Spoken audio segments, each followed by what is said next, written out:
Esse é o Relatos Roubados Podcast, eu sou a Adélia. Eu conto relatos reais da internet e muita fofoca pessoal pelo meio. E infelizmente tenho zero medo do cancelamento.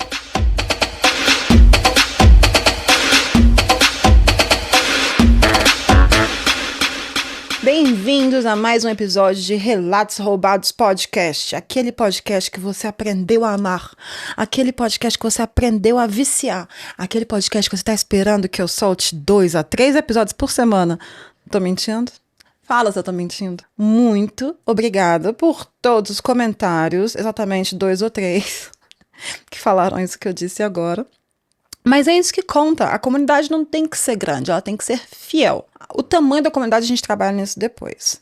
Mas fiquem aqui, eu vou tentar fazer esse episódio bem assim, pulando já direto no assunto e sem tanta abobrinha, porque são exatamente 9 da noite de um domingo. Tô aqui tentando com a minha roupa manter um clima agradável e amigável, mas a verdade é que hoje já nevou. Apesar de estarmos já na primavera, temos hoje final de março, gente. A gente tá gravando isso exatamente após a eliminação do Cowboy, que a gente assistiu agora na TV. E não sei quando vai ao ar. Mas vamos já para o primeiro relato e eu vou dizer para vocês já agora no início qual que é o tema desse episódio. E esse episódio é Termina. Vocês sabem o quê? Terminar o quê? Vocês sabem. E o primeiro relato vem de onde?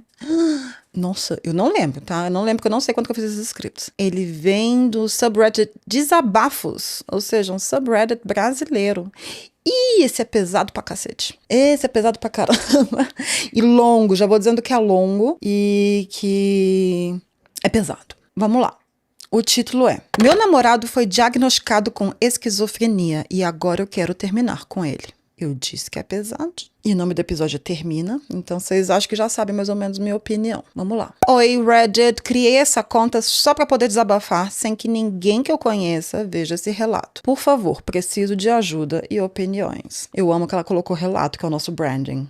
Né? Para contextualizar, sou noiva dele e estamos juntos há 4 anos. Tenho 21 anos e ele 24. E moramos juntos há cerca de 2 anos. Pessoa precoce, né? Ela tá junto há 4 anos, ou seja, conheceu aos 17, já tá noiva. Eu amo muito meu namorado. A gente sempre se deu muito bem, de verdade. Sempre fiz de tudo por ele e nossa relação sempre foi muito carinhosa. Mas ultimamente eu sinto que estou muito cansada emocionalmente. Quando conheci meu namorado, eu já sabia que ele possivelmente era neurodivergente, possivelmente autista. Então muitas coisas eu sempre relevei e tentei entender. Só que 1 ano e meio atrás, ele começou a ouvir vozes e ter alucinações. No começo, ele já fazia acompanhamento psicológico e eu pensei que poderia ser algo passageiro, mas infelizmente não foi. Os sintomas parecidos com psicose foram aumentando. O psiquiatra pediu exames de sangue, tomografia e ressonância. Depois de cerca de 7 meses investigando, há 9 meses, ele recebeu o diagnóstico de esquizofrenia. Foi algo extremamente assustador para mim e para ele. Hoje ele toma medicações muito fortes e vive muito dopado por causa delas. Eu sinto muita falta de como ele era antes. Sinto falta do meu namorado carinhoso, presente, amoroso. Também dói muito ver ele sofrendo ou ficando agressivo quando está em crise. Ultimamente parece que está piorando e isso tem me deixado muito triste e perdida. Agora eu e a mãe dele estamos conversando sobre ele ir morar com ela, porque ela tem mais condições de ajudar no tratamento e mais tempo para cuidar dele. Ela mora na zona sul de São Paulo e nós moramos na zona leste. Mas isso significa que nós vamos terminar. Às vezes eu sinto que ele nem sabe mais quem eu sou e isso parte meu coração. Eu só queria ter o meu Gabriel de volta, a pessoa carinhosa que ele sempre foi. Eu ainda tenho esperança que ele melhore, mas ao mesmo tempo eu me sinto culpada por estar tão cansada. Alguém já passou por algo parecido? É egoísmo pensar em terminar mesmo ainda amando ele?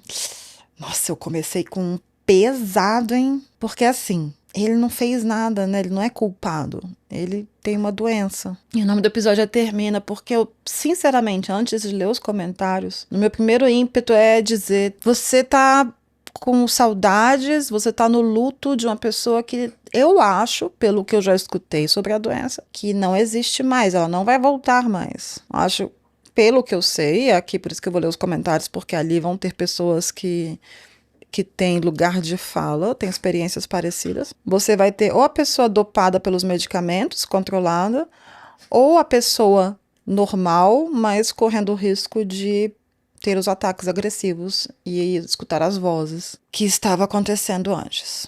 Os comentários. Eu tenho um irmão com esquizofrenia. Olha, para ser sincera, creio que o começo, até o ajuste da medicação, seja a parte mais difícil. Precisa fazer acompanhamento e ir informando o psiquiatra sobre isso, sabe? Sobre como ele se sente, para que o remédio não seja capacitante. Meu irmão se chama Gabriel também. Fiquei um pouco em choque lendo seu relato, mas como eu sei que ele já mora com a mãe e é solteiro há anos, desde o começo da doença, obviamente é só uma coincidência bizarra da vida. Meu irmão teve a primeira crise com 18. E ele tem mais de 1,88 m, forte pra caraca, tentava se jogar na linha do metrô.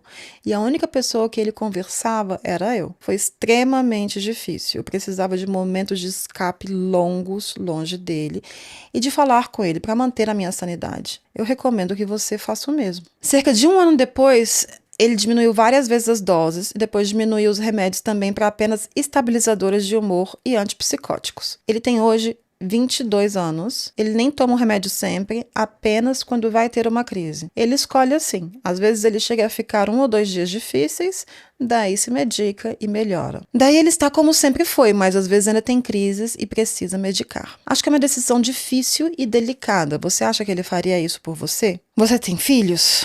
É sempre um ponto e pode ser algo ruim para sempre e ele pode piorar ou ele pode estabilizar e não vai ser como antes. Mas pode ser próximo. Seria suficiente para você? Sinto muito que esteja passando por isso. A vida é meio fodida às vezes. Meu irmão tinha bipolaridade antes. Aí a Opi disse que... Opi é quem escreve, né? É Original Poster. A pessoa que escreveu a história. Seu relato é extremamente parecido com os sintomas que o Gabriel tem. O meu Gabriel. Inclusive, muita coincidência.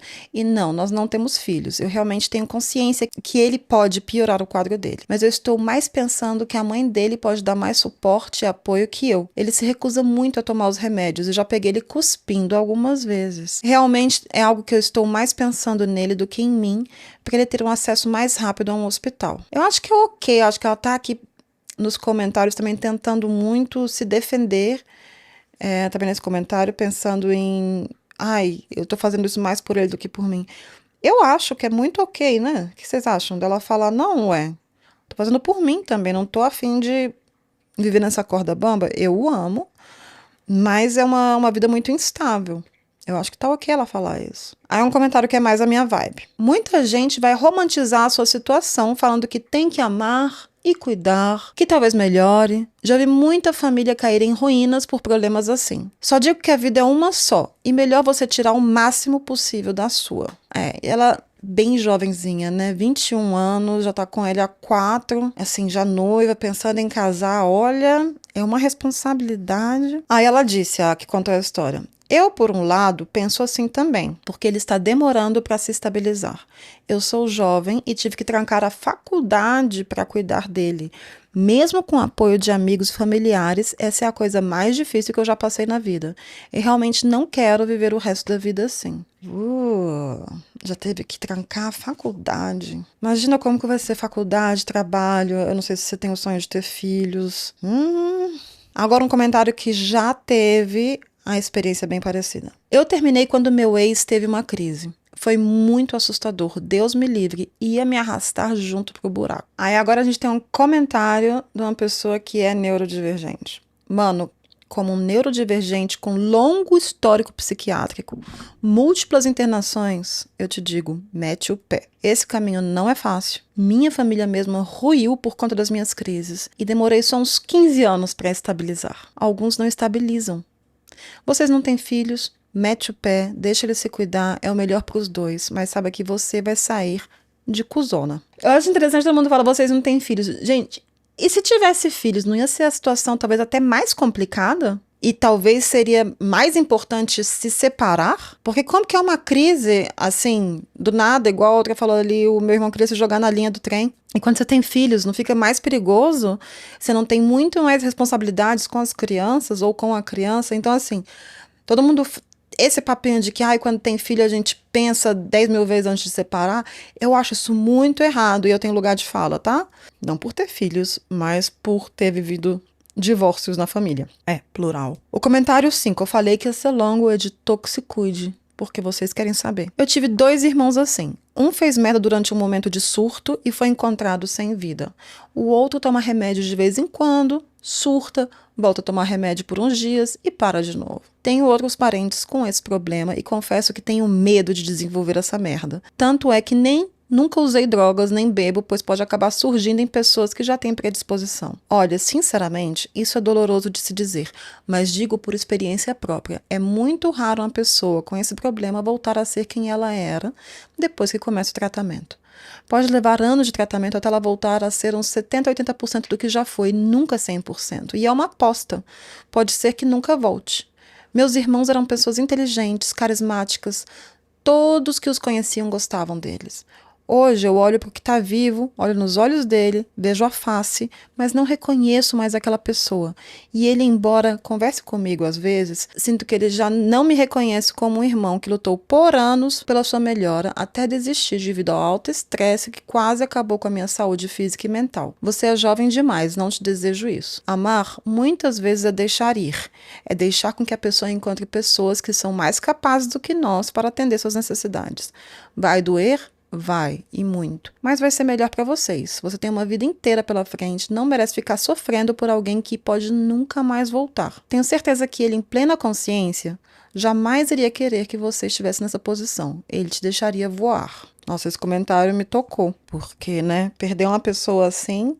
A única coisa que eu não concordo aqui de novo é esse papo, né? São as duas coisas que sempre repetem. Vocês não têm filhos e você é muito jovem. Eu acho que se fosse uma pessoa também de 50 anos, 60 anos, ou se tivesse 1, 2, 3, 4 filhos, eu acho que não ia mudar o contexto, ou talvez seria mais sério, né? De novo. Aí, para finalizar, o último comentário da pessoa que escreve. Eu chorei muito lendo o seu comentário. Você descreveu exatamente o que eu sinto quando olho nos olhos dele. Eu acho que, como você disse, eu não mereço viver assim a vida inteira. Não é nem questão de merecer. É questão de que você se apaixonou, você ama uma pessoa, você mora com uma pessoa que não existe mais daquele jeito, né? Aí vocês vão se perguntar, tá, ou vamos nos perguntar juntos, vamos desenvolver esse pensamento aqui. Tá, e se fosse outra doença? Tá? Se fosse uma doença com tratamento lascado, vamos colocar aqui a doença que todo mundo tem medo, câncer. E se fosse um câncer que ele descobre e que tem que fazer um tratamento? E esse tratamento envolveria anos e anos e anos de hospital, sem a certeza de que ele ficaria super saudável e sem a certeza de que ele seria, vamos dizer, a mesma pessoa depois. Vamos dizer que seria um tratamento, sei lá, na próstata, que poderia deixar ele impotente ou que poderia deixar ele sem ser fértil. Poderia deixar infértil depois. A gente também daria apoio a ela, eu e os comentários aqui, daria apoio a ela a se separar. Ai, você é muito jovem, com esse enredo. Ou a gente falaria, não, né, você está disposta a amar, então na saúde, na doença, devemos ficar juntos. E é aí que eu vejo o conflito, é aí que eu vejo o dilema do meu próprio pensamento. O meu ímpeto é dizer, termina, corre, porque essa pessoa não existe mais. Mas aí quando eu penso, e se fosse outra doença? A gente talvez pensaria diferente, né? Embora o tratamento talvez de um câncer seja difícil, tão quanto o tratamento da esquizofrenia, até ela estabilizar. O problema é aqui também que a pessoa pode se negar a tomar os medicamentos, como a gente viu algumas pessoas aqui falando, e eu já escutei e já vi muito filme, né, disso, que muitas pessoas terminam depois em situação de rua e coisas assim, porque se recusam a entrar nesse mundo paralelo das medicações e realmente virar meio que um zombie medicado e não sentir mais quem elas eram. É o que a gente vê nos filmes. Muito difícil, mas o meu veredito seria termina. E o de vocês? Nossa, me interessaria muito saber quem já teve casos assim e se vocês terminariam ou se vocês julgariam a menina de 21 anos, né? Já noiva. Gente, bora noivar mais tarde? Bora! Mora junto. Pior que no Brasil é assim, né? No Brasil já constitui casamento quando você tem uma relação séria, assim, de morar junto. Aqui onde eu moro, não. Aqui você pode morar junto até ficar roxo, que não, se você não assinar papel, você não tem direito a nada. Então, assim, no Brasil meio que tanto faz. A produção aqui atrás da câmera, gente, eu tô tomando um cremã. E não sei se é porque fiquei uns dias sem tomar álcool. Gente, o cremã é da cor da minha blusa. Quem tá assistindo, olha que lindo. Chiquérrimo. Mas eu tô sentindo ele tão amargo. Você também tá sentindo amargo? E esse cremão foi uns 20 conto, viu? O cremão de 6 do Aldi não é assim, amargo. Eu tô sentindo assim, ele no começo ele é gostosinho, no final vem um amargor na língua. É o paladar de pobre que eu digo. porque eu gosto do Prosecco, que é o espumante mais barato que tem, o espumante italiano. Claro, tem Prosecco caro também, né? Mas a gente vai assim de Prosecco para Cremant e depois tem talvez uns cava chiques. Não, o cava é o mais barato. Cava, Prosecco, cava normalmente é ruim. Tem que caçar para achar um cava bom. Cava é o espanhol, Prosecco é o italiano. Aí depois vem o Cremant, que é né? Tem, por exemplo, Cremant da Provence, da França, porque conforme a região, conforme a uva usada. Aí depois vem o Franciacorta da Itália. Ali no meio você acha o Sekt, que é o alemão, que eu não gosto muito. E lá em cima você acha o champanhe. Eu não sou do champanhe, tomo. Se me oferecerem, tomo, eu compro, tenho na geladeira, porque eu sou metida. Mas o meu sabor, o meu paladar é o do Prosecco. É o que tá aqui no segundo andarzinho, assim, que com 7 euros você compra um bom. Preço que eu tô falando do preço, assim, a escadinha do preço. E maridão e eu, a gente tem paladar de pobre. Tem problema, né? Mas aí a pessoa quer ser chique, compra o cremant rosé para combinar com o pullover, apricot, o pullover peach. Gente, imagina, vocês já me xingaram por anglicismos. Imagine eu agora falando coisa. Nossa. Mas voltando, é o papo de... ela tem 21 anos, já mora com ele, já constitui casamento. Porque eu tava falando assim, ai, noiva tão jovem, né? E aqui na Alemanha não é assim. Você pode morar junto, igual meu marido e eu, a gente morou 15 anos juntos antes de casar, tá? Tá bom, meu amor. 15 anos a gente fez de test drive. Deveria ter separado 87 vezes nesses 15 anos. Mas não é fácil achar apartamento aqui em Munique, onde a gente mora. Então, as pessoas terminam ficando juntas. Então, a gente insistiu no erro e deu certo. Não recomendo, gente. Não recomendo. Se a gente fosse fazer um podcast sobre a nossa vida, o nome do podcast ia ser Termina. Mas, né, tem gente que insiste no erro e chega aqui onde a gente chegou e agora vai ficar assim mesmo. Porque, como eu digo, nem eu nem ele vão ter pra procurar apartamento nessa altura do campeonato. Porque não tem nessa cidade, não tem. E se você tiver filho, se a gente tivesse tido filho durante esses 15 anos, sem ter passado ali no papel e assinado, o filho seria meu. Somente meu. Ele teria que adotar o meu filho. É um processo que você faz de adoção, assim, não é de adoção, né? Mas é um processo que você faz de reconhecer a paternidade. Como numa adoção, ou como você quando vai conhecer. Um caso muito interessante também, que eu vou procurar uma história para trazer aqui para vocês, se chama as Kuckuckskinder, as crianças Kuckuck. O que significa isso? Uma mulher está num casamento. Vamos colocar o nosso produtor aqui, né, e editor e eu, estamos num casamento. Aí eu vou lá, eu sou muito safadinha, e tenho um filho que não é com ele, porque ele jura que ele é infértil. Ele jura que os espermatozoides dele são todos... né? Tudo vesgo e por mim que seja. Aí eu vou lá e tenho um filho de outra pessoa. Aí a gente tá casado de papel passado, porque na Alemanha tem que casar de papel passado para valer alguma coisa. E a gente tem filho nesse casamento. Este filho é automaticamente dele. Mesmo se ele descobrir, mesmo se numa briga eu falar, você quer saber o quê? Juninho não é teu filho. Juninho é filho, e fala o nome do pizzaiolo que eu catei, porque o sonho da Moma, nossa cachorrinha, é que eu case com o pizzaiolo. Porque ela ama pizza. Aí eu falo, o filho do Giovanni. Vocês sabiam que ele meu marido continua sendo responsável pelo pagamento da pensão e tudo, e é super complicado retirar a paternidade dele, dar paternidade pro Giovanni? Vou trazer umas histórias, me lembrem, vou trazer alguma história de Reddit, algum relato, não precisa nem ser do Reddit, tem muitas matérias sobre isso, que é um grande fenômeno que tem aqui, que são as crianças que são nascidas num casamento e são automaticamente filhas de alguém que não são filhas biológicas. É babado. E é aí que eu vejo como a lei na Alemanha, comparada com a lei brasileira, ainda é super conservadora, tá? Super conservadora.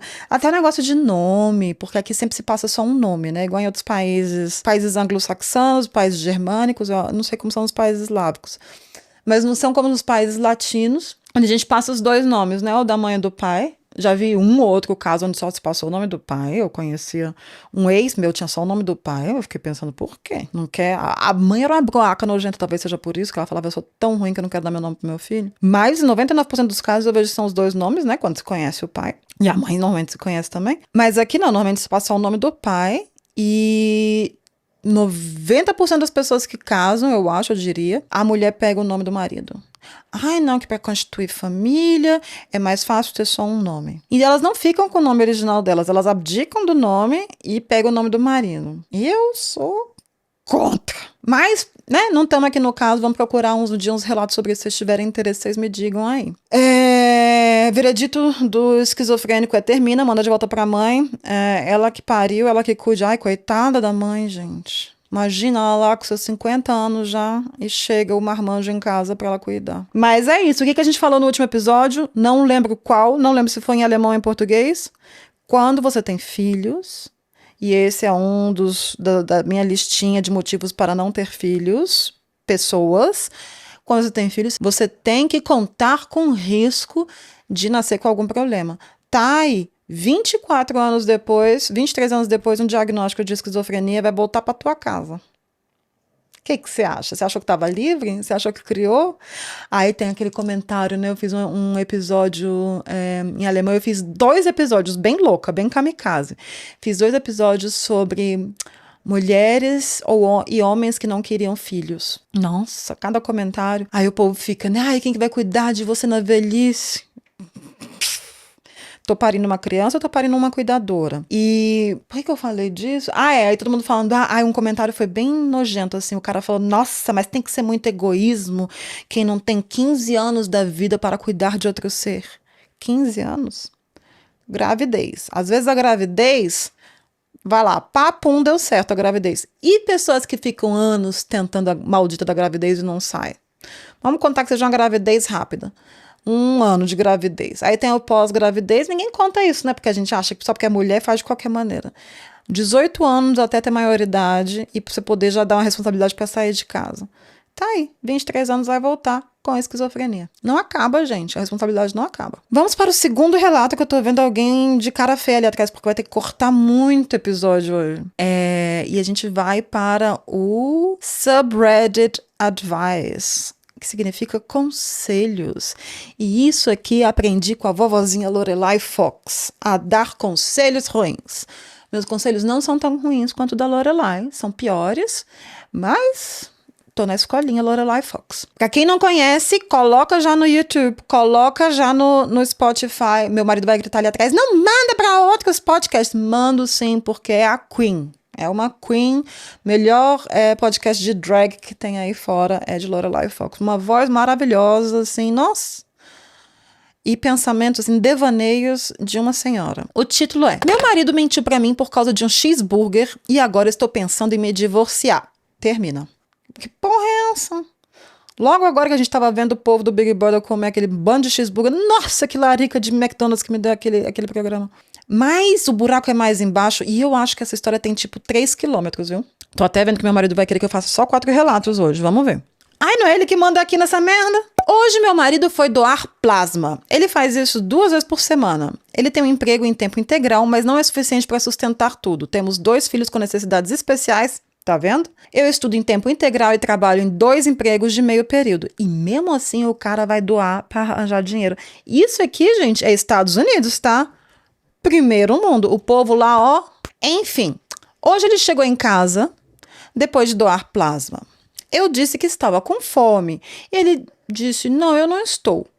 Então perguntei se ele já tinha almoçado. Ele olhou para mim e disse, não. Continuei fazendo minhas tarefas da faculdade por mais uns 40 minutos. Depois fiquei com muita fome. Então perguntei se alguma coisa parecia boa para ele. E falei o que tinha em casa. Ele disse que macarrão com queijo parecia bom. Então comecei a fazer. Enquanto eu cozinhava, vi um e-mail do Burger King agradecendo pela minha compra. Eu nunca fui lá. Então perguntei de novo para ele, você hoje foi no Burger King? Ele hesitou e disse, sim. Perguntei por que ele tinha mentido sobre ter comido e ele disse, não sei. O problema é que ele já mentiu para mim muitas vezes, sobre coisas pequenas. Eu fiquei tão brava, magoada e frustrada que precisei me afastar dele. Eu saí, fui pro Burger King. Não. Essa foi a que eu coloquei. Fui pro McDonald's. Não, eu saí. Voltei depois de ter comido 3 cheeseburgers. Não, mentira. A história é assim. Eu saí, voltei depois, mas disse que não aguentava mais as mentiras. Essa não é a primeira vez que ele mente pra mim. Ele já mentiu sobre muitas coisas, a maioria, sim, pequenas. Já conversamos sobre isso antes e ele disse que ia parar. mas não parou. Eu sei que foi só um cheeseburger. Foi só um cheeseburger? Deve ter sido um cheeseburger, uma Coca-Cola, uma batata frita, um sorvete, um brownie com sorvete. Oh, que delícia. Não sei se no Brasil tem, mas eles têm um brownie com sorvete assim. Eu sei que foi só um cheeseburger, mas isso me faz pensar em que mais ele pode estar mentindo. Não acho que ele esteja me traindo. Ele não usa drogas. Tá. Não bebe com frequência. O que é frequência, né, Cremã? O que é frequência? Mas eu realmente sinto que não consigo mais confiar nele. Principalmente porque já pedi antes pra ele só falar a verdade. Sou eu o problema? Sim, porque trouxa. O que eu faço? Eu só queria um casamento honesto. Ué, então tá com a pessoa errada, né, meu bem? Você queria um casamento... Se isso é importante pra você, a verdade, você tá casada com um mitomaníaco. Você tá praticamente casada com o biroliro. Você tá casada com um cara que não... Ele tem tesão em mentir. Ele não consegue parar. E eu acho que é assim. Ele deve pensar, né? Assim, entrando na cabecinha miúda de homem aqui. Vamos entrar na cabecinha miúda de homem casado. Se eu falar que já comi, vou levar um esporro. Ela vai falar, por que foi gastar dinheiro de novo no Burger King? E vocês viram que antes eu tentei falar Burger King, só que não dá, gente, é Burger King. Por que você foi lá sozinho? Por que você não trouxe pra mim? Então, ele já meteu um não. Mas o cara é tão burro que pagou com cartão. Acabei de ser lembrada aqui que isso já aconteceu na minha casa. Nossa, mas não tem uma história do Reddit que a gente já não tenha protagonizado? Por isso que eu digo, termina. Termina enquanto é tempo, depois você tá casado, depois você tá com 40 anos, que nem eu, casado, já tá amaciado na tua casa já tá decorada, o sofá cor-de-rosa já tá pago, aí você não vai querer terminar.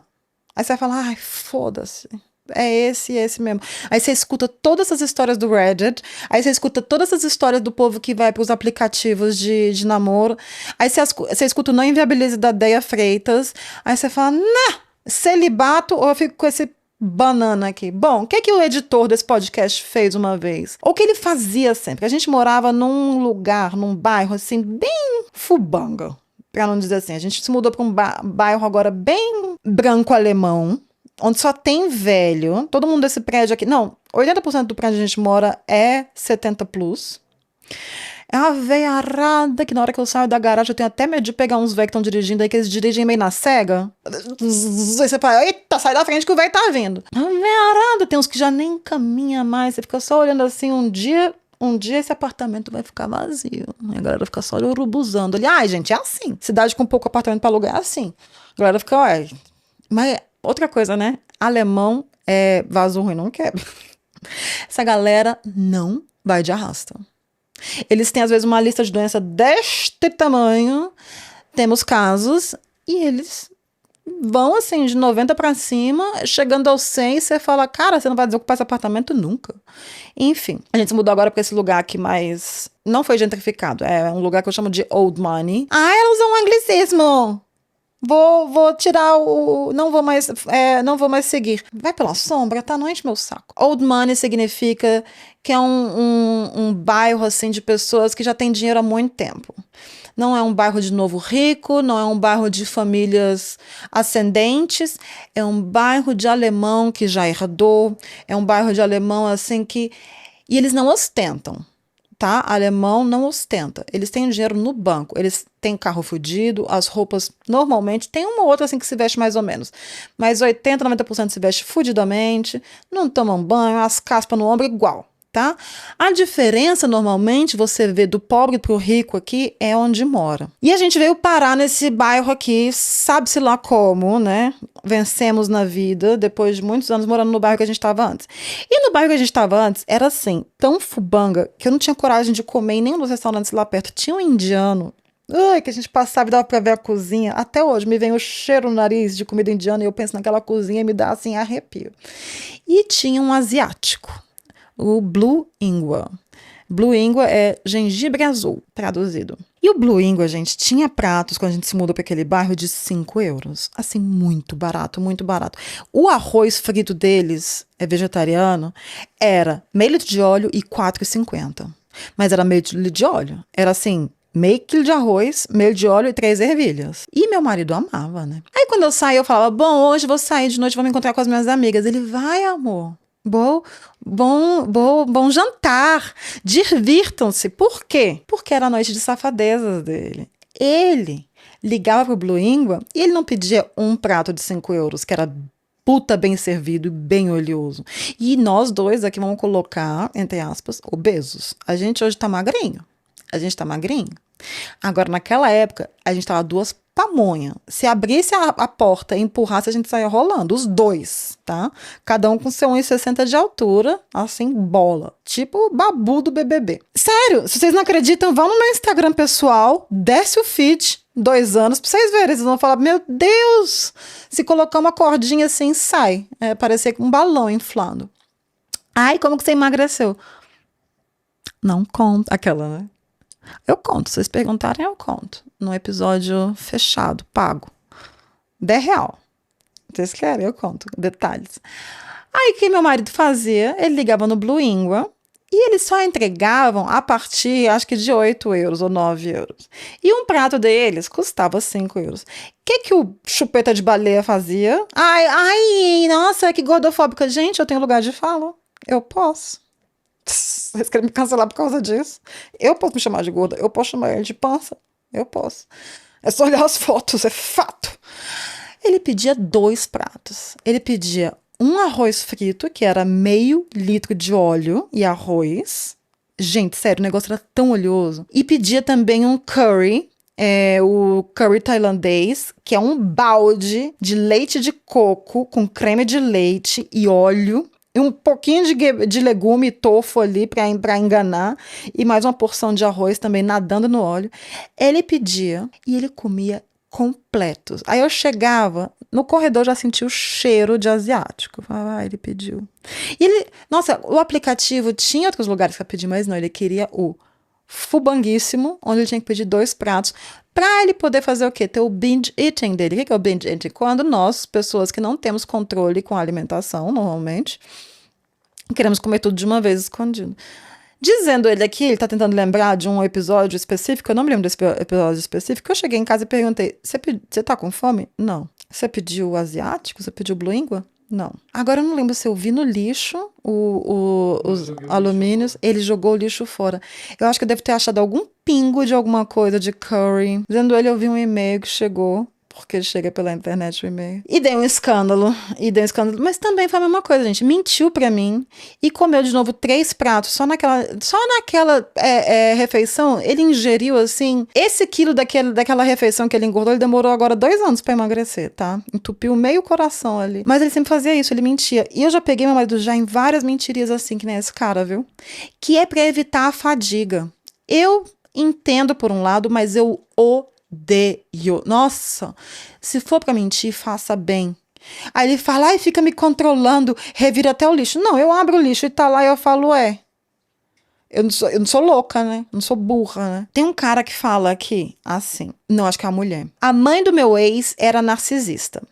Meu ex cresceu em uma casa onde ela e o pai estavam sempre certos, ou seja, a mãe e o pai do cara. E meu ex tinha que se adaptar às emoções e opiniões da mãe para se proteger. Quando meu ex ficou adulto, ele ainda funcionava assim. E depois que nos casamos, isso começou a ficar cada vez mais evidente para nós dois. Ele mentia sobre coisas pequenas porque entrava no automático, geralmente sem nem perceber, dizendo o que achava que eu queria ouvir. Era praticamente sempre coisas pequenas, sem importância. Ele não tinha nada para esconder, ele só ficava nervoso. Sempre que tínhamos uma discussão, ele literalmente não conseguia identificar os próprios pensamentos e sentimentos. Ele estava tão desconectado de si mesmo, porque nunca teve espaço para isso, enquanto crescia. Não sei se faz sentido para você, a pessoa que contou a história, mas quis compartilhar por via das dúvidas. Nós fizemos terapia de casal e tentamos, mas no fim eu terminei tudo. Basicamente por causa disso e das coisas que vinham junto com isso. Éramos ótimos amigos, mas não parecia uma parceria, era muito desgastante. Eu acho engraçado que essa comentarista aqui passou muito pano pro cara. E os pais dele eram assim. Sim, gente, eu tinha uma mãe que chegava em casa, eu já apanhei porque eu lavei o prato, tinha 8 anos, lavei toda a louça. Nossa, vou contar essa história aqui. Vamos baixar o clima? Vamos baixar o clima. 8 anos, tinha uma montanha de louça. Minha amiga do andar de baixo, eu, minha melhor amiga, ela já era mais velha, acho que ela tinha 11. E eu, estávamos à tarde em casa, porque eu ficava o dia sozinha, depois da escola. E ela falou, vamos lavar a louça, né? Vamos ajudar aqui a sua mãe em casa. Lavamos toda a louça. E na casa dela, o que ela fazia, porque ela lavava a louça lá, era depois de lavar a louça, ela enxugava os pratos com pano de prato. Eu nunca tinha visto isso ser feito na minha casa, mas quem é você de 8 anos que vai falar, não, isso não é um costume daqui de casa? Aquele dia eu apanhei de prato, porque eu lavei a louça e enxuguei com pano de prato gorduroso, e o que que adiantava ter feito isso? Era pior do que ter deixado a louça lá para lavar. O que eu quero dizer é, sim, a criação que a gente tem, sim, gente, eu apanhei de prato. O prato quebrou? Não, mas eu apanhei de prato. Vocês conseguem entender algumas coisas que eu falo aqui nesse podcast agora? Mas o que eu quero dizer é, sim, seus pais cagaram na sua criação? Nossa, tem uma lista aqui do que a mãe e o pai do meu marido cagaram na dele. E tenho 5 PDF do que foi cagado na minha. Beijos, mãe e pai. Mas assim, mentir pelo Burger King não foi a criança ali. Foi o cara babaca e, pô, a próxima vez... Ai, eu acho que o que me foge também é a mentira. Nossa, você parou um pouco com isso, né? Com as suas mentirinhas nojentas. Ai, cantaleta não existe em português. É a ladainha. Ele fala que o meu marido fala que ele contava essas mentirinhas porque ele tinha medo, ou ele achava muito desgastante a minha ladainha, pós-honestidade. Agora me diz qual é o tamanho da ladainha quando você descobre a mentira. Eu tenho que falar que meu ex-marido era igual e foi criado da mesma forma. Ele tinha medo de me contar a verdade, até sobre as coisas mais bobas, porque precisou mentir para os pais inseguros durante toda a infância. As pequenas mentiras viraram grandes com o tempo. Ele não parou de mentir quando eu apontava isso. Ele só ficou melhor nisso. Nós nos divorciamos e minha percepção da realidade não fica mais distorcida, então eu não me sinto mais a louca. Eu, pessoalmente, nunca mais conseguiria me relacionar com alguém cuja primeira reação é mentir em vez de dizer a verdade. Eu entendo querer se divorciar por causa de um cheeseburger, porque... é muito mais do que isso, principalmente quando ele estava tranquilo em te ver com fome, enquanto ele não estava. É isso. É isso. Ela falou, você tá com fome? Vamos cozinhar uma coisa? Não, tô de boa. E ela lá, rachando de fome, fazendo as tarefas da universidade. Pô, por que ele não trouxe um cheeseburger então, sabe? Eu também acho, assim, super justo terminar por causa disso. E é o que ela, ou outra pessoa disse. Se a mentirinha é fácil sai tão assim... lisa, desce assim como se tivesse com lubrificante. E na hora da traição? E na hora da traição financeira? E na hora que fizer uma grande cagada, sabe? Ele já vai estar bem treinadinho na mentira. Eu detesto mentira. Eu detesto mentira. E o produtor aqui atrás tá passando pano pro cara, porque macho faz isso. Macho faz isso. Vamos pro próximo relato antes que eu taque um copo atrás dessa câmera? A gente vai... eu adoro essa história. Veredito da segunda história. Termina, o que vocês acham? Não é só um cheeseburger. É a índole da pessoa, é o caráter, tá? O que demonstra muito sobre o nosso editor. Vocês viram ele no Instagram? Eu postei ele hoje. Vai lá e deixa um comentário. Hoje não, gente. Isso aqui vai daqui a 10 semanas live. Enfim, de vez em quando eu posto a fuça dele no Instagram. Quando aparecer a fuça do editor no Instagram, vocês falam, ó lá, o mentirinha. Vamos pro próximo relato. Eu adorei essa história, porque eu não sei o que eu faria. E eu acho que entra aqui no caso de Termina. E esse subreddit é um subreddit alemão que se chama Fragt Männer, significa pergunte aos homens, onde é um subreddit que homens e mulheres fazem perguntas, onde homens respondem. Bem interessante. E traduzido é assim: o que posso fazer se as tatuagens da minha namorada estão interferindo na minha atração? Tá, eu reescrevi esse título porque a tradução original seria eu estou perdendo o tesão ou algo assim, mas eu não quero que depois o algoritmo corte, não vá jogar o clipe da história no Instagram e no TikTok, né? Vamos lá. Fala, galera! Ai, não sei como que como que era o começo em alemão, mas não era assim. Fala, galera, me sinto meio sem graça de fazer esse post, mas queria ouvir a opinião de vocês, talvez experiências também. Minha namorada perdeu o pai há 2 anos e agora fez uma tatuagem nas costas, basicamente uma foto dela com ele, bem realista, ocupando grande parte das costas e também pegando a região das costelas. E em certas posições, eu simplesmente vejo o pai dela. E eu conhecia o pai dela muito bem. E eu ainda sinto a perda. E ao mesmo tempo é muito estranho estar confrontado com ele numa situação dessas. Eu ainda não conversei com ela sobre a tatuagem, eu só aceitei e não falei nada negativo, porque também não achei que isso fosse me afetar tanto. Mas, sinceramente, me tira completamente o tesão. Isso é falta de respeito da minha parte? Pensei também em tentar com camiseta ou outras posições, mas não quero machucar ela. E, além disso, não é tão bom também para mim, assim, essas outras alternativas. E eu também não faço ideia de como falar disso de uma forma sensível. Valeu, pessoal! Gente, o que faz? Aquela tatuagem lá com seu sogro morto olhando na sua cara, abraçado com a sua namorada. Aí eu fui olhar os comentários, né? E assim, não tinha um comentário que prestasse. Era do tipo, ai, coloca fita crepe. Ai, apaga a luz. Ai, coloca um óculinho no pinto e vai. Assim, não tinha um comentário que ajudasse o rapaz. E o negócio é, ela não falou com você antes de fazer a tatuagem? Mas também o que você vai falar, né? Falar, ai, amor, então, eu não quero ficar olhando pra cara do morto na hora H. Ela fala, ai, nossa, mas o morto é meu pai, né? E o pior é que ele conhecia o pai. Se fosse uma pessoa desconhecida, mas ele conhecia o pai, gostava dele de uma certa forma, também tem um luto pelo cara. Eu acho que camiseta e luz apagada é a solução. Eu não conversaria sobre. E se um dia ela perguntar, mas por que essa luz está sempre apagada? Você fala, cara, porque teu pai tá me olhando nos olhos. Tá difícil. E o que a gente faz? Vocês acham que é um caso de terminar? Porque a tatuagem vai estar ali pra sempre, gente. É um negócio deste tamanho, vai até a costela. Ela não vai apagar a tatuagem do pai morto dela. Ela não vai cobrir essa tatuagem. É pra sempre. É um caso de terminar? É um caso de apagar a luz? Ou é um caso de engolir em seco e falar, e aí, sogrão? Ai, tinha um comentário que falava, pergunta pra ele agora quem que é o daddy.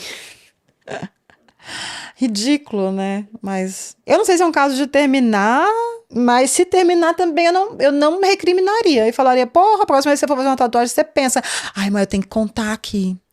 Eu não posso contar quem. Deixa eu pensar se eu posso contar quem. Essa pessoa não escuta esse podcast.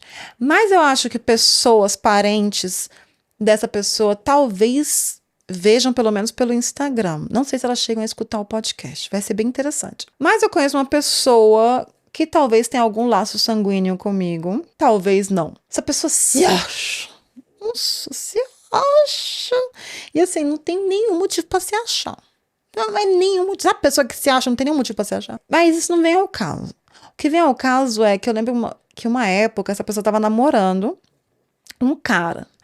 E um cara muito família. Um cara muito Jesus também. E o cara tinha na coxa esquerda completa a cara da mãe, na coxa esquerda a cara do pai. Olha, vou te dizer que em certas posições também você ia estar no meio dos dois. E não estavam nem mortos. Os dois vivinhos da Silva. Quem que tatua a cara dos pais em algum lugar? Quem que tatua Jesus? Gente, é aquelas tatuagens que tem assim, tipo o Neymar atropelado, vocês já viram na internet? Ah, eu adoro, tem uma... Qual que é o nome daquele jogador que tinha o cabelo tingido?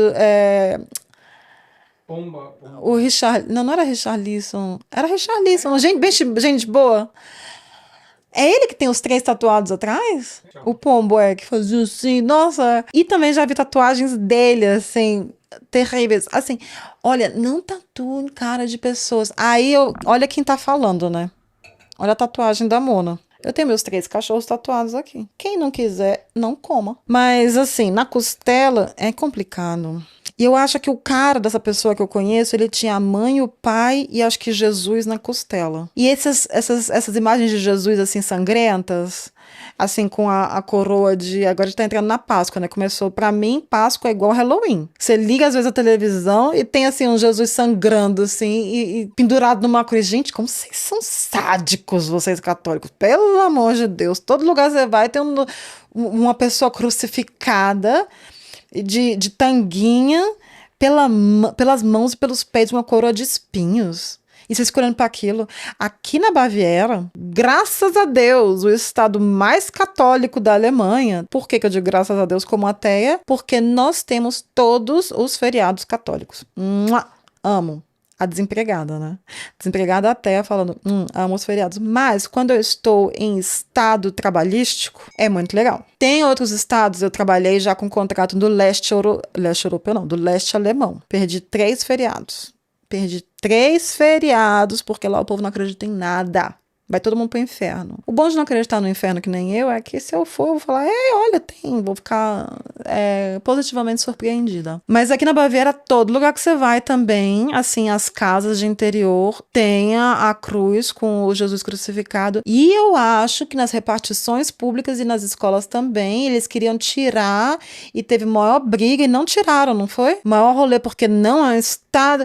A Baviera, a gente tem que falar um pouquinho mal deles aqui. Sabe aquele rolê do Rio Grande do Sul separatista que tem no Brasil? Nada contra os gaúchos, meu amor, conheço até pessoas que são. E os bávaros são assim. Se acham porque tem a maior economia, porque a paisagem é realmente a mais bonita da Alemanha, porque o sotaque... Ai, desculpa o microfone. O sotaque é horroroso. Toda a Alemanha ri dos bávaros, porque é que se vestem com aquela roupinha que a gente acha que é de alemão. Aquela roupinha não é de alemão, a Leda Rosa, é a roupinha bávara. Todo o resto da Alemanha ri dos bávaros, acham os caipiras, porque também falam muito estranho. E tem todos esses costumes, assim, super católicos. E os bávaros se acham em relação com toda a Alemanha porque são os mais ricos. E tem as montanhas, tem os Alpes, tem os lagos. Realmente...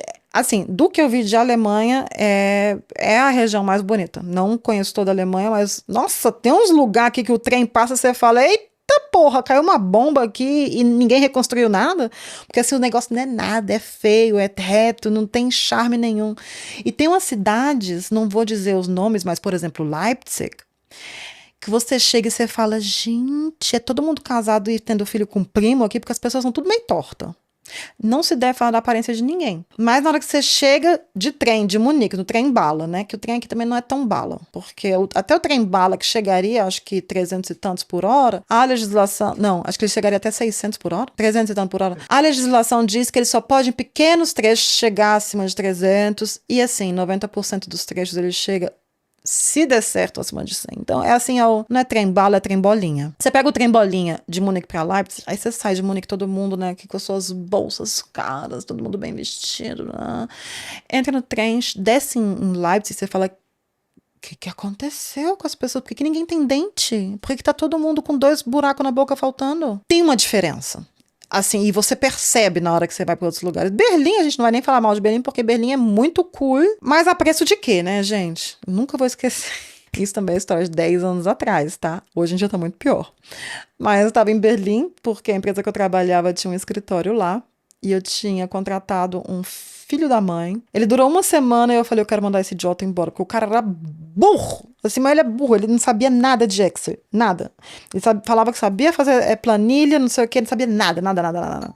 Isso eu descobri em meia hora. Eu falei, não, vamos ter que mandar ele embora. Mas enfim, isso não vem ao caso. E o melhor amigo do meu marido brasileiro, Lucas, que não escuta esse podcast, que não tem paciência para podcasts, porque assim, né, amigos, eles nunca ajudam a gente com as nossas empreitadas. Mas, ok. Falei, Lucas, tô na cidade, vamos nos encontrar, vamos sair pra jantar. E ele mora, assim, num bairro bem alternativo. Aliás, a gente se encontra na praça ali e tal, e vamos caminhando até o restaurante 2 minutos. Eu falei, então tá. Cheguei do metrô bem na praça, subi em Berlim.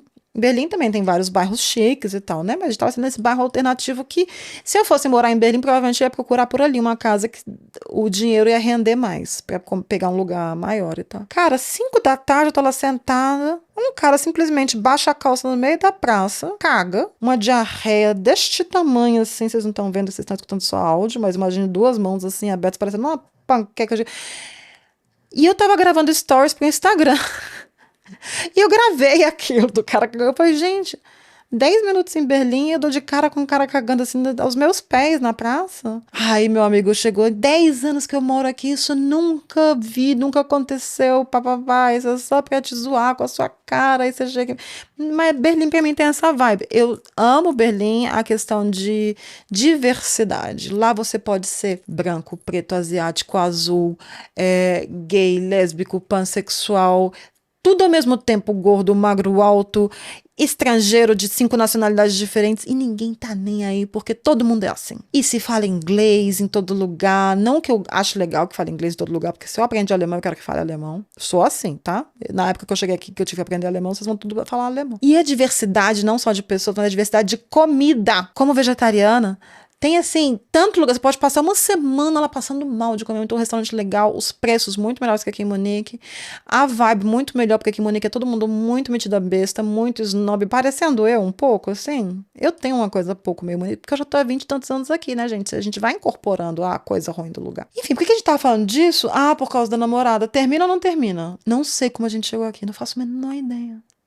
Não faço a menor ideia. Vamos pro próximo relato. Terminei esse cremão, pelo amor de Deus. Até que tomar uma água por cima aqui pra lavar isso. Vamos pro próximo relato. Eu não sei qual é o número desse relato. E ele vem do subreddit AITAH, Am I the Asshole? Sou eu, o babaca. E a pergunta do título é: sou a babaca por possivelmente deixar meu casamento acabar por causa de um cachorro? Temos cheeseburger, temos cachorro, temos esquizofrenia e temos tatuagem do pai na hora de trepar. Morto. Não trepar morto, o pai morto. O que é pior? Eu acho que cachorro sempre é motivo pra tudo, gente. Cachorro é motivo pra terminar, pra matar, pra torturar. Assim, eu sou dessas. A história é assim. Eu, 20 anos, mulher, moro em um apartamento com meu marido, 21, homem. Olha a galera, hein? Gente, vamos vagabundar um pouco. Se bem que com 20 e 21 a gente também tava morando junto, né? Ai, eu com 18, mas porque eu fui expulsa de casa, não tinha onde morar. Eu, 20, mulher, moro em um apartamento com meu marido, 21, homem, e nosso cachorro. Estamos casados há 2 anos e meio. Pô. E eu peguei o cachorro 6 meses depois de casar. Quando eu o peguei, os olhos dele nem tinham aberto ainda. Tá errado comprar cachorro que não abriu o olho ainda. Você é louca? Bom, pode ser que ela achou ele na rua. Resgatou. Eu dei uma madeira pra ele. E foi a primeira coisa que ele viu quando finalmente abriu os olhos. Eu criei esse cachorro por 2 anos e me apeguei extremamente a ele. Onde eu vou, ele vai. Quando eu durmo, ele dorme. Ele me segue até o banheiro. Sim, todos. Fica lá enquanto tomo banho ou uso o vaso. Come quando eu como. Literalmente tudo. Eu sou tão apegada emocionalmente que ele virou meu animal de apoio emocional. Gente, mas isso vale para todos os meus cachorros também. Antes de nos mudarmos pro apartamento, ele sumiu por 2 dias. Eu fiquei tão emocionalmente abalada que não saí do quarto em nenhum momento, exceto para ir trabalhar. Ele foi encontrado depois de 2 dias. Eu tenho quase certeza que tenho síndrome dos ovários policísticos. Então eu vejo meu cachorro como se fosse meu próprio filho, já que eu o criei e estou com ele há tanto tempo. Ele só obedece a mim e não gosta muito de outras pessoas, exceto meu marido. Mas meu marido não gosta dele. Ele acha que eu amo o cachorro mais do que ele. Eu já disse que isso não é verdade e tento mostrar isso, mas ele não escuta. Meu marido começou a ir para a casa da família dele e ficar lá por uma noite ou até alguns dias, ou uma semana completa. E como eu fico sozinha em casa, me sinto melhor com meu cachorro, já que ele é de porte grande, mistura de pastor com husky, e ele me avisa se tem alguém do lado de fora. E muitos vizinhos têm medo dele, então não me incomodam. Bom, na última quinta-feira, meu marido disse que iria para a casa dos pais no fim de semana. Não pensei muito sobre isso e ele foi. No dia seguinte, ele me manda mensagem dizendo que decidiu que vai me deixar, porque é ele ou o cachorro, e pede para eu explicar por que eu preciso do cachorro. Eu explico. Mas não é o suficiente para ele. Ficamos discutindo de sexta até domingo. Ele volta para pegar algumas roupas e diz que decidiu não ir mais embora, que vai voltar em breve. Só precisa de um tempo na casa do pai. Eu digo ok. Hoje ele me deu o ultimato e eu mantive minha posição. Eu estou completamente destruída agora, mas não quero me desfazer do cachorro porque eu não seria a mesma pessoa se ele fosse embora. Eu não sei o que fazer. Sinto que preciso explicar algumas coisas melhor. O cachorro não odeia todo mundo. Ele só não gosta de ficar perto de muitas pessoas. Ele fica ansioso. Os vizinhos têm medo dele porque ele é de porte grande e tem um latido muito alto e grave. Ele nunca pulou em ninguém, nunca mordeu ou atacou ninguém, nem outro animal. Ele se dá muito bem com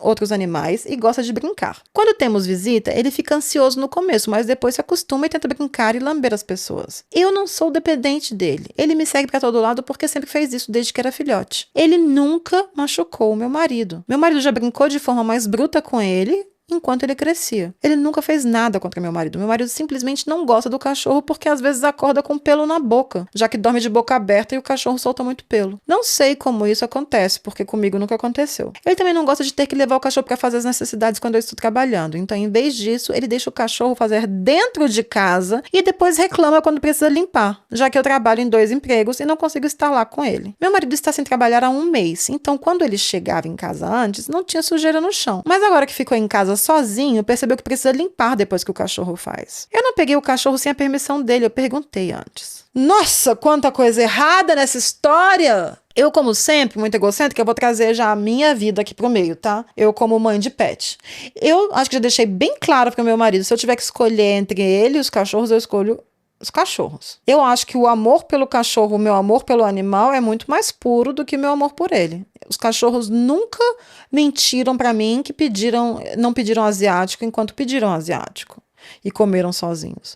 Cachorro não mente, cachorro é sincero, cachorro é puro. E por que você daria o seu cachorro? E outra coisa, ponto número 2. Para mim, quem não gosta de animais ou quem não gosta de cachorro já é um sinal de alerta. Ai, como você... Sim, essa sou eu, porque isso para mim já é um sinal de que essa pessoa já não é compatível com o meu jeito de ser. Ponto número 3, um husky com pastor. Deve ser gigante este animal. Você trabalha 2 empregos e às vezes não tem quem saia para o cachorro fazer as necessidades e ele faz em casa. Isso é tão absurdo, um cachorro desse não precisa sair para fazer as necessidades. Ele só tem 2 anos. Ele precisa de muito mais. Ou seja, a vida que você está dando a ele não é das melhores. Eu acho que você tem que se informar sobre isso também. É a que você está podendo dar, mas você tem que se organizar, talvez até financeiramente, para arranjar alguém que saia com ele enquanto você está no trabalho, nesses 2 empregos que você tem. Porque não é possível que um cachorro deste porte, deste tamanho, dessa idade, saia tão pouco de casa que tem que fazer as necessidades em casa. O seu marido desempregado e irresponsável que não consegue levar o cachorro de 2 anos pro lado de fora. Ponto número 4. Ultimato, meu rabo. Ou eu, o cachorro, nossa, seria muito fácil pra mim. O cachorro te dá tudo, te dá amor, te dá confiança, te dá tudo. E esse cara tá te dando o quê? Absolutamente nada, tá te dando estresse. E quem diz que esse cara tá na casa do pai? Hein? Quem diz? Eu acho que você tá sendo bem trouxona. E outro ponto, vocês são muito jovens, nossa. 20 e 21. Ok, já pegou o cachorro. É uma responsabilidade para mais... Husky com pastor não vive tanto, tá? Para mais uns 12 anos no máximo. A minha vai fazer 25, a minha pug. O meu salsicha eu planejo 20 pra ele. Vai ficar todo capenga, com a boca murcha. Já tá de boca murcha. Ele tá com as verrugas, assim, sabe? Igual o Morgan Freeman. Cheio de verruguinha aqui, já tá com verruga aqui, o peito todo cheio de verruga. Vão enverrugando, vão ficando cada vez mais capenga, vão ficando feios os bichinhos. Mas é engraçadinho também. E tem cheirinho de velho, viu? Vai tendo um cheirinho de velho, vai envelhecendo, vai começando um cheirinho que você fala assim, e quando vai ficando incontinente? Então, assim, agora o seu cachorro com 2 anos ainda tá fácil de manejo. Depois vai ter problema, pastor alemão sempre tem problema de displasia. Olha, eu acho que se for pra dar um ultimato agora, é pé na bunda do macho. O cachorro, você tem uma responsabilidade com ele, que o cachorro depende de você. Ou escutando como, assim... Eu seria termina, porque o cara é um babaca. Mas não estaria errado também da sua parte, eu não julgaria mal se você achasse uma vida melhor para o cachorro, porque trabalhando 2 empregos, como que você quer cuidar de um cachorro desse tamanho, né? Pensa nisso. Às vezes é muito egoísta da nossa parte querer manter um animal sem ter a condição de manter o animal. Talvez uma outra família que tenha tempo possa dar para ele o que ele é mais feliz. E eu entendo completamente essa síndrome que nós mulheres, talvez, se bem que não só nós mulheres, não. Pais de pet também, porque eu vejo meu marido. E a gente transfere todo o nosso amor, quando a gente não tem filhos humanos, a gente transfere todo o nosso amor paternal, maternal, para esses bichinhos, a coisa mais normal do mundo, porque eles dão muito de volta. Então, sim, para você é como se você estivesse se desfazendo de um filho, o que é um pedido absurdo. Tenho aqui uma mopzinha, uma pugzinha aqui, mopzinha alemão, me olhando com esses olhos de amendoazinha dela. O que você está reclamando, minha filha? Tem até ela aqui na xícara. Olha, é você, minha filha. Olha a xícara mais linda, que todo mundo só me dá coisa de pug. Eu trouxe alguém aqui que tem lugar de fala. Moman, neste caso do pastor com husky, o que tem que fazer? Que é minha. Com quem? Com o cachorro. Eu não gosto de pastor nem de husky. Moman, por que você não gosta de pastor? Um pastor alemão uma vez mordeu o meu cachorro salsicha. Verdade, gente. Uma vez lá em Maiorca, Uma pastora alemã mordeu de fazer um buraco nas costas do Salsicha, que eu fui parar no hospital de emergência com ele pra costurar o buraco. Ele ficou mal da anestesia, coitado, um buraco assim. E atacou ele no pescoço também. A gente achou no outro dia, viu uns buracos no pescoço, que se ela tivesse pegado de jeito ali, ela pegava, abria a jugular desse Salsicha, viu? E ele tinha sangrado na minha mão. Cheguei no outro dia com a conta. Dei pro meu marido, eu falei, tá aqui 250 euros da emergência, o que a gente faz? Ele, vamos levar pra mulher, né? Levamos pra mulher e falou, ó, seu cachorro mordeu. Sabe o que ela fez? Desapareceu, nunca pagou, mas foi bom que ela desapareceu. Prefiro que ela tenha desaparecido e a gente podia passear em paz do que ter ela lá. Esses barulhos aqui, gente, é a Pug, viu? Ela tem esses barulhos, vai estar há 15 anos viva com esses barulhos. Então o que você acha, filha? Se desfaz do cachorro porque pastor alemão não pesta. Mas, filha... Bom, a gente tem uma opinião da Moma. Ai, ela é assim, ela é mal-humorada. Os comentários eram também no estilo, vocês são casados, mas vocês se casaram cedo demais. E a galera foi no nickname da mulher. Ainda se diz nickname? Username. Username, acho que se diz. Foi no username da mulher e viu que ela já tinha outro post falando de vários problemas acontecendo no casamento. É isso que a galera não pensa, né? A gente vai na história e vai ter gente que tem... Nossa, eu vou trazer de uma mulher que ela tem, assim, um histórico de uns 6 anos metendo pau no namorado. Aí termina e volta e tudo no Reddit. E eu fico falando, o que adianta você escrever isso aqui?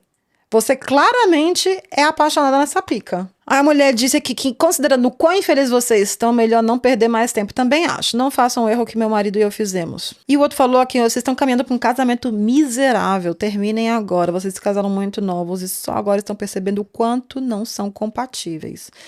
E eu fico chocada quando as pessoas mais velhas não conversam com os jovens sobre o quão difícil o casamento pode ser. Elas simplesmente juntam todo mundo e é tipo, aguenta até a morte. Eu não acho que isso seja papel das pessoas mais velhas, não. Eu acho que, você escolheu, 20 anos, você já é adulto, já é vacinado. É porque tem gente que não vacina, né? Bom, e o quinto relato, esse é o pauleira que eu falei. Fiquem comigo. Fiquem comigo. Esse é do subreddit Two Hot Takes, que é um podcast, um dos podcasts mais famosos no idioma inglês sobre Reddit. E as pessoas escrevem também no Two Hot Takes, no subreddit deles. É uma história longa com atualizações. E a primeira história é de março de 2024. E o título é assim, parece do cheeseburger. Meu namorado pediu a banana e agora eu perdi totalmente o interesse. Ok? A banana. Fiquem comigo. Atenção! Eu e meu namorado estamos juntos há quase 3 anos. Ele tem 3 filhas adolescentes. Todas as manhãs, antes da escola e do trabalho, eu preparo o café da manhã. Normalmente faço sanduíches de café da manhã. E geralmente eles estão comendo, mas ainda é muito cedo para o meu corpo conseguir comer. Então eu como mais tarde pela manhã. Outro dia tínhamos um evento a 1 hora de distância. Fiz o café da manhã como sempre, eles comeram como sempre e eu não comi, mas peguei água e uma banana para levar e comer no caminho. Quando entrei no carro, eu coloquei tudo no banco do passageiro. Meu namorado, que estava no banco do motorista, pegou a água e banana e colocou naquela parte central. Uns 20 minutos depois que começamos a dirigir, fiquei com fome e dei uma mordida na banana que levei. Ele olhou para mim e disse com raiva: Ei, você sabe que eu também quero comer da minha banana. Eu achei que ele estava brincando, mas logo percebi que ele estava falando muito sério. Eu disse que eu trouxe a banana porque não tinha tomado café da manhã e sabia que ia ficar com fome. Ele disse que a banana era dele e que ele queria comer. Eu fiquei em choque porque eu tinha certeza absoluta que fui eu que trouxe a banana. E mesmo depois de dizer que não tinha comido nada e ele já tinha tomado café da manhã e que eu estava por isso com fome, ele ainda quis a banana. Eu só tinha dado uma pequena mordida e entreguei a banana para ele. Ele comeu e nem pensou 2 vezes. E a partir daí eu perdi totalmente o interesse nele, por causa de uma simples banana. Olha, eu não acho que seja pouco, não. Ele sabia que estava com fome e insistiu. Mas esse buraco é muito mais embaixo. E então não vou dar meus comentários aqui, não. Porque, senão eu vou voltar àquela história do King of Queens, que quando caiu a máscara e só tinha... não tinha máscara para todo mundo, o Doug foi lá e colocou a máscara nele e deixou a Carrie, do King of Queens. Eu não sei qual é o nome dessa série em português, eu sinto muito. Vocês procurem aí. E deixou a Carrie sem a máscara do avião. Era só uma turbulência, mas aquilo ali foi um episódio onde ela teve uma crise falando, na hora do vamos ver, você se salva e eu me lasco. Pra mim, isso aqui é um tipo de coisa assim, né? Igual na hora do tiroteio, você vai correr sozinho pra um lado e largar sua mulher lá. A atualização de 2 anos depois do caso da banana. 12 de março de 2026, dias atrás, tá? A gente tá hoje em 28 de março, eu acho. Ela diz assim: eu compartilhei essa história há quase 2 anos. Fiquei em choque ao ver que 2,4 milhões de pessoas leram meu post. E ele foi compartilhado mais de 2.000 vezes e teve mais de 1.000 comentários. Esse post mudou minha vida da melhor forma possível. Obrigada a todos que comentaram e me deram conselhos. E aí vem a atualização. Ela diz que o post mudou a vida dela. Vamos lá, atualização. O post da banana e a reviravolta, que eu não esperava. Há cerca de 2 anos eu postei o que eu achei que era uma história ridícula de relacionamento sobre uma banana no carro. Achei que poucas pessoas iam ler. Em vez disso, milhões de pessoas viram, milhares compartilharam e os comentários viraram uma discussão sobre sinais de alerta em relacionamentos. Na época, achei que o pessoal estava exagerando um pouco. Acontece que talvez o Reddit tenha salvado a minha vida. No dia seguinte ao post viralizar, uma das minhas mentoras me ligou do nada e disse algo estranho. Se você precisar de um lugar para ficar, eu e meu marido temos um quarto para você. Fiquei muito confusa. Eu tenho minha própria casa. Por que ela acharia que eu precisava disso? Ela só disse: se você precisar sair rápido da sua casa, estamos aqui. O que eu não sabia na época é que ela já tinha experiência como conselheira de casos assim e tinha percebido sinais de que meu relacionamento não era saudável. No dia seguinte, liguei para ela e disse: sabe de uma coisa? Eu acho que eu vou aceitar. E aí aconteceu algo ainda mais inesperado. Mais tarde, naquele mesmo dia, essa mentora me ligou de novo e disse: minha filha trabalha para uma família com um filho autista não verbal. Eles têm um apartamento em cima da garagem que querem alugar. Custa 800 por mês. Você quer ver?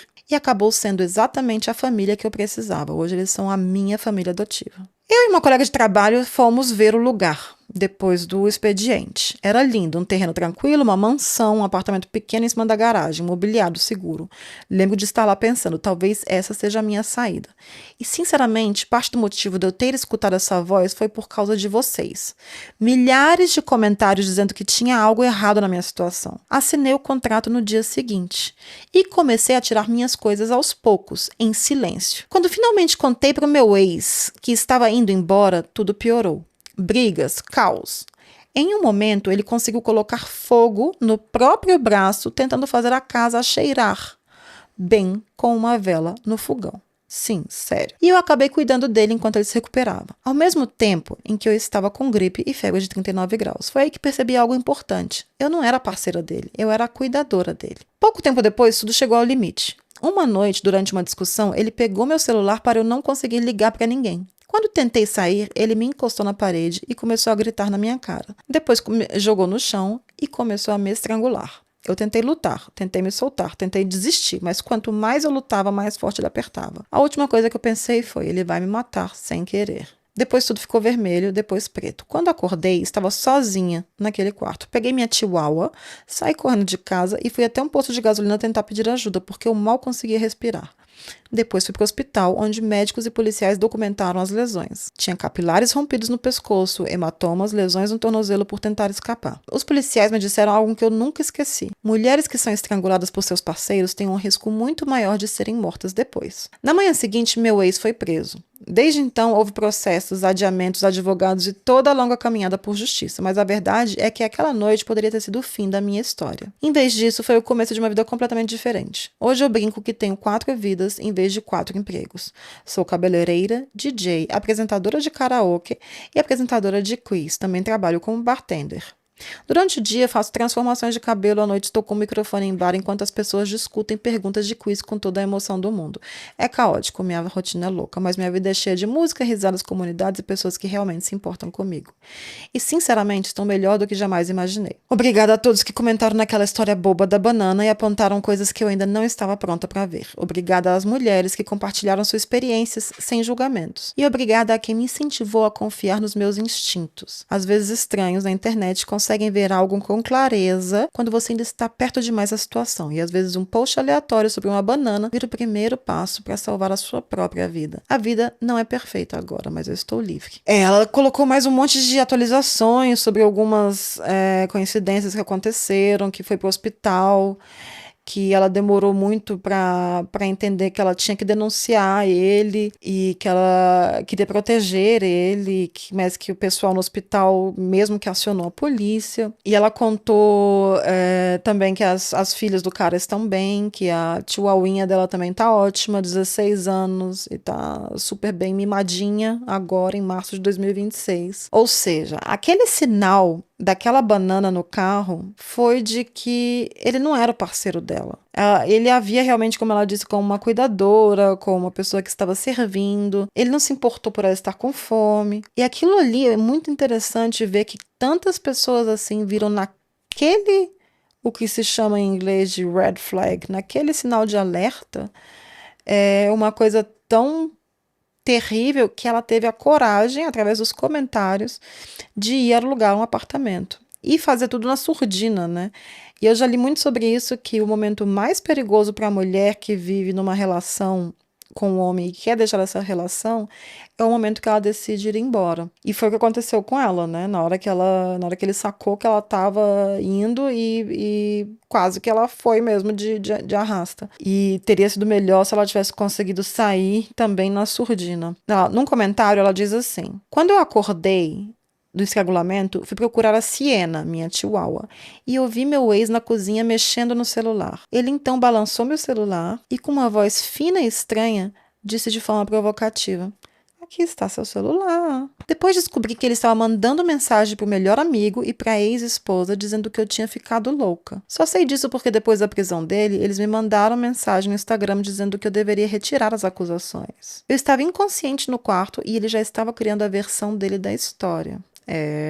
Ou seja, ele pensou, se ela não acordar, se acordar com sequela, já tem isso aqui de criar o álibi, né, do que falar pra polícia e falar, olha, tô meio que pedindo ajuda pros amigos. Todo mundo agradecendo e dizendo que ao compartilhar a história dela também salva outras mulheres, lendo o caso da banana, para talvez abrir os olhos de outras mulheres que vivem com homens assim. E eu acho que aqui é um bom final para esse episódio sobre o tema termina, porque o que todo mundo gritou nesse primeiro relato da banana, que parecia uma coisa tão ínfima, né? Parecia uma coisa tão banal. Muita gente viu ali o alerta de termina e sai daí. Coisas, assim, pessoas com experiências muito parecidas com a que ela passou depois. E ela disse que ama muito as filhas do cara, as 3 adolescentes, assim, que ela tinha ficado também pelas meninas, mas também precisou ir embora, e elas não têm o pai agora. E eu procurei também se tinha alguma atualização sobre o processo dele, e ela disse que ela não queria envolver a polícia, né, como eu disse no começo.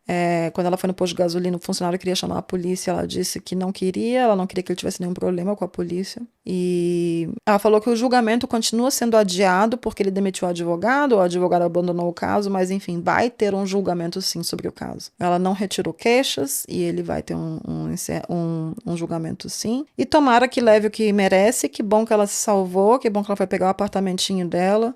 Começamos pesado com esquizofrenia, terminamos com estrangulamento, porque esse podcast é assim. E no meio tivemos a tatuagem do pai morto e um cheeseburger e outras coisas mais. Agradeço muito a companhia de vocês até aqui. Espero que vocês tenham gostado. Me escrevam qual tipo de história vocês gostam mais.